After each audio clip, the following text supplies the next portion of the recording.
Andhra news కి స్వాగతం. నేను పవన్.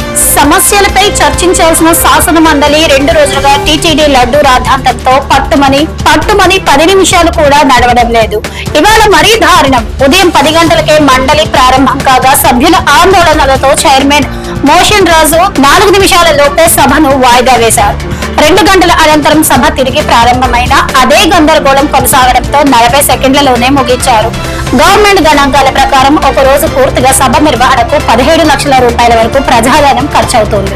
రాష్ట్రంలో 22A నిషేధిత భూముల పరిష్కారానికి ప్రత్యేక డ్రైవ్ నిర్వహిస్తామని మంత్రి అనగాని సత్యప్రసాద్ అసెంబ్లీలో తెలిపారు.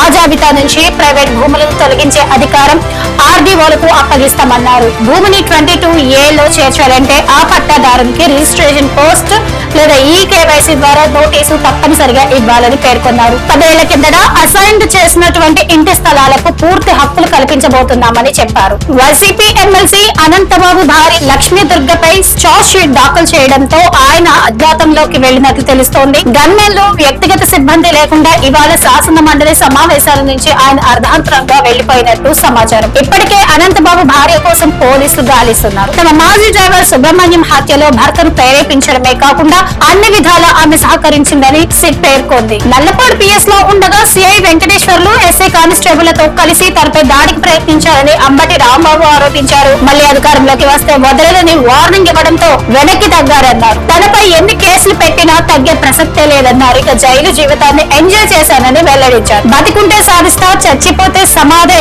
నిన్ను సాధిస్తా బాబు అని తనదైన స్టైల్లో వైసీపీ నేత వార్నింగ్ ఇచ్చారు. ఇక బంగాళాఖాతంలో ఉపరితల ద్రోణి ప్రభావంతో రాష్ట్రంలోని పలు ప్రాంతాల్లో వర్షాలు పడతాయని ఆర్టీజీసీ అంచనా వేసింది. సెంట్రల్ ఆంధ్ర, ఉత్తర కోస్తా, ఉమ్మడి గోదావరి, కృష్ణా జిల్లాల్లో వానలు కురిసే ఛాన్స్ ఉందని చెప్పింది. ఫిబ్రవరి 23వ తేదీ నుంచి 25వ తేదీ వరకు ఉరుములు మెరుపులతో కూడిన వర్షాలు పడే సూచనలు ఉన్నట్లు పేర్కొంది. ఇది టాప్ 5 ఆంధ్ర న్యూస్. రేపటి టాప్ 5 ఆంధ్ర న్యూస్ లో మళ్ళీ కలుద్దాం.